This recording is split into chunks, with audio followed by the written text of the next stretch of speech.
This is a topic that's been on my mind for a while now. From starting to learn 10 key to AR11 and now recently full long note, there's always been this weird feeling in my mind that's quite different from, say, playing a chart and a key count that you're familiar with but at a higher rate. They're all difficult, but different. This tweet, along with this comment I received, really solidified the exact feelings I was having, and I thought it would be interesting to talk about this aspect of improvement. Leon states, very few people work on their bad skill sets /18s. Few people are posting progressions on 18s because they don't get the same engagements that MFCs, SCPs get. In a reply, Julie states, this trickles down to a lower level for sure. Lots of grindings on ceilings on songs that are really comfy skill sets. Nothing wrong with that, but Twitter and other socials aren't a great vehicle for showing that progression. Lots of interesting discussion and similar sentiments shared throughout this thread, and a few other subtweets as well. You can check the links in the description if you want to read more. Yes, these are about DDR, but I think this discussion can be applied to a lot of other things that involve that community environment. To me, it boils down to three things: the social aspect of sharing scores and what gets a lot of engagement, how we perceive other top players and their scores compared to ourselves, and how our own expectations of ourselves and feelings affect what we practice. These first 2 points are similar, so I'll talk about them together.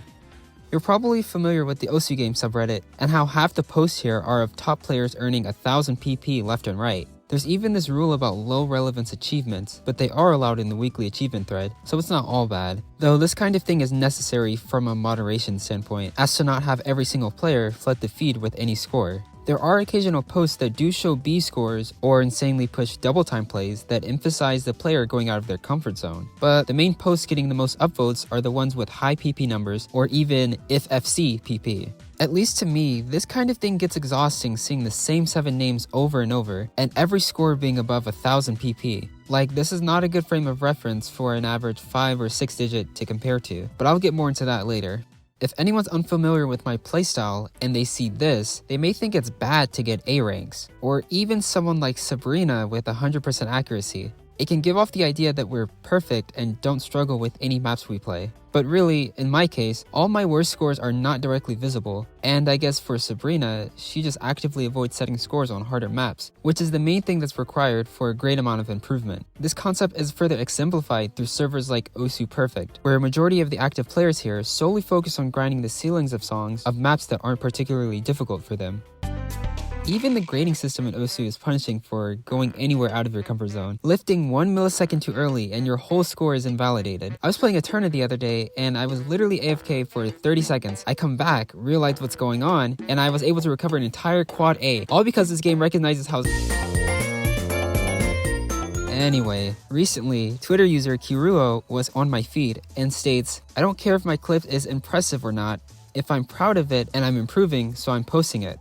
I'm trying to get good at the game, do not expect me to have good quality clips. So here we have a player that's going out of their way to improve and show that improvement, and while it is getting some engagement, there's also been some hate comments, which further solidifies that mentality of players only wanting to show and engage with high-level, perfect gameplay. And even some players going as far as this.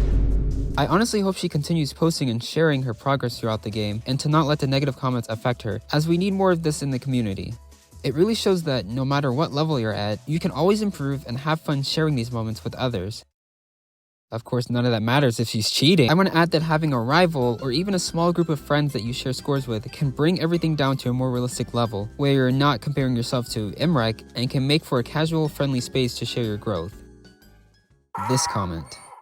Now, this segment goes way back to me first streaming on YouTube. I wanted to do 10 key because I thought that would be more interesting to watch compared to 4 key, but I was still new and didn't want to be perceived as bad, or that I didn't know what I was doing. That's why I started streaming months later after I actually started playing, and even then I was still bad. I had trouble submitting scores because my expectations of what I should be able to achieve on 1 and 2 star maps was so high. This was something I had to work through, and eventually just submitted the scores anyway, realizing that this was the first step towards improvement, and eventually my skills would build up to where these maps would be more achievable, and they were. Fast forward to this year, and I got tired of long notes being hard for me as a whole personality trait, so I decided to dedicate at least 30 days of full long note practice consistently to see where I would end up. And that fear of feeling or being perceived as dumb popped up again. Eventually, you realize that none of those feelings really matter, and the whole sense of being confused and unfamiliar is what's leading to the growth and improvement. You can't expect to be good at something if you keep avoiding it. Then this comment. While this comment didn't offend me or upset me, it did concern me, at least because of my position. As a YouTuber and streamer, I still have to provide a level of entertainment to the audience. While I'm not necessarily the most talkative or personality based, or am I at the top level of skill, a lot of the entertainment value comes down to how well I can play. And if I'm sitting here floundering on songs with 0.5 rate, I can understand if it might be unwatchable, which is not good for business. And having comments like this will reflect that. But overall, it still might be valuable to show what real progression can look like and how long it might take. And once I get to a certain level of proficiency and satisfaction in my own ability, it would be a nice experience to share with you all.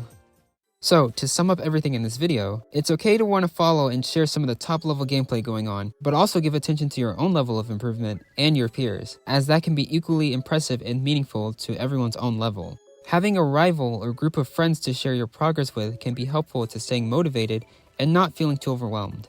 Try to be more comfortable with sharing progress on harder charts in general. Not everything has to be a highlight reel, or you getting a 1 million score on a chart super comfortable for you. And lastly, don't have too high expectations of yourself all the time. I can understand some players have attachment to these numbers, so play offline if that's the case for you. But in general, don't keep avoiding those skill sets that are the most uncomfortable for you. You'll never be good at them if you never attempt to practice them in the first place. I know this video was a little bit different from my usual tips and tricks content, and I'm not really a fan of making videos on how to improve, but I hope this video helps in making players feel more comfortable with being uncomfortable, and that pushing improvement compared to perfection becomes more normalized. Recently, Twitter user Kiruo,